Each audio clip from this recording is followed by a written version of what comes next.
Good morning. I was sent a photograph from a family member in Columbus, Ohio, on the outskirts of Columbus, Ohio, from a Speedway service station, and it showed that for the first time in months that the price of a gallon of gasoline, petrol in other words, was under $2 a gallon. If you look at that, what does that mean overall? It's about 4 times, or a little over 4 times less than the price of a litre of fuel in Ireland.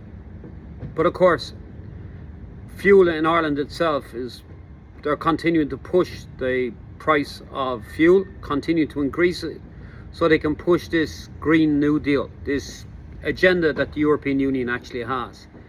You can watch as electricity prices spiral out of control because of their Green New Deal.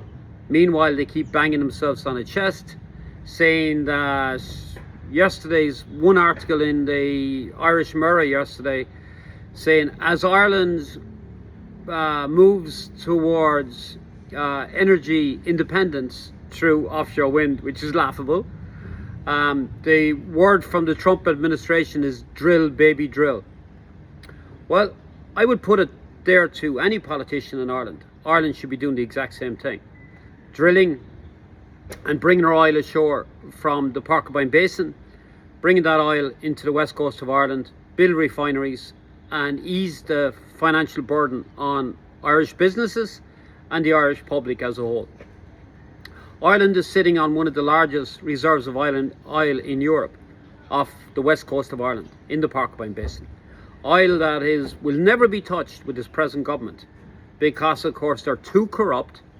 They've been completely compromised by entities within the World Economic Forum and the European Union. As we see, the vast majority of Irish people right now cannot even pay their electricity bill.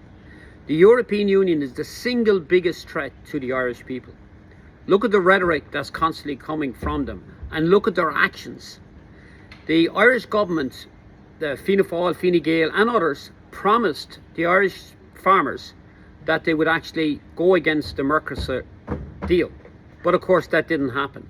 Now the Irish government is after reneging on that, and they're saying that they will be, over a 5-year period, there will be a reduction on beef prices by 9% per year.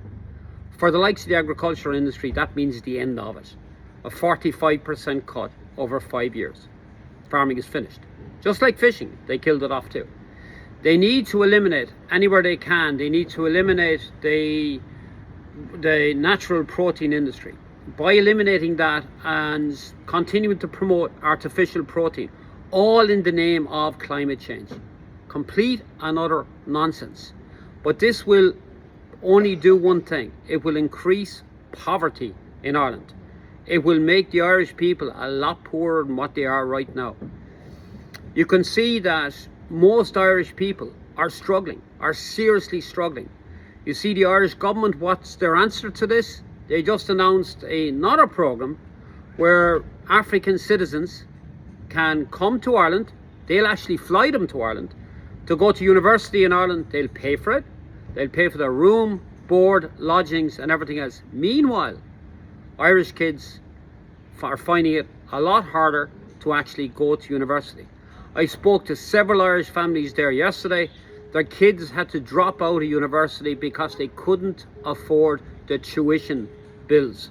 But meanwhile, they will bring in Africans, fly them into the country, and of course house them. And of course, if that is not going to create an added burden on the Irish people, and of course increase the pressure regarding housing in our country. The Irish government at this stage is completely and utterly out of touch. They're corrupt to the core. But again, let's be clear about it. Sinn Féin are actually worse. 1,000 times worse. A bunch of Marxists. A bunch of treasonous bastards is all they are. But if you look at Fianna Fáil, Fine Gael, look at the Green Party, look at Labour, look at all of them. They're all the same. Look at Independent Ireland. Let's talk about them as well. Again, they pulled the wool over the farmers' eyes. They had a big PR stunt by getting people to go to Athlone, again, to try and promote their position. But it's the same thing. Their MEP in Europe that organised that, he's a Euro-federalist. He joined an entity, again, and no matter what excuses they make for this, he's part of a pro-European alliance that is destroying Ireland. Absolutely destroying Ireland. We need change in Ireland, and we need it quickly. Our country is on its knees. Our country cannot survive. Again, the economic side of it cannot survive on the path it's actually on right now. Irish people need to wake up.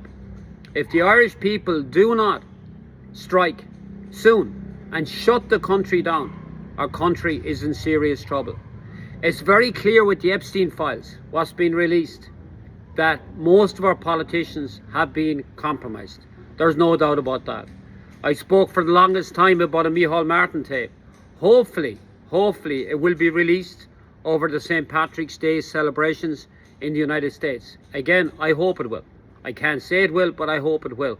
It just shows how perverted and how corrupt our politicians are. They will sell anything to the highest bidder. Anything. They don't care about our people. They don't care about our country. And of course, anybody that speaks out, they'll have no problem in coming after you and attacking you for it. I love my country. I love my people. I have no agendas in the wide earthly world. But I do know one thing. If our country doesn't alter course, God help the Irish people.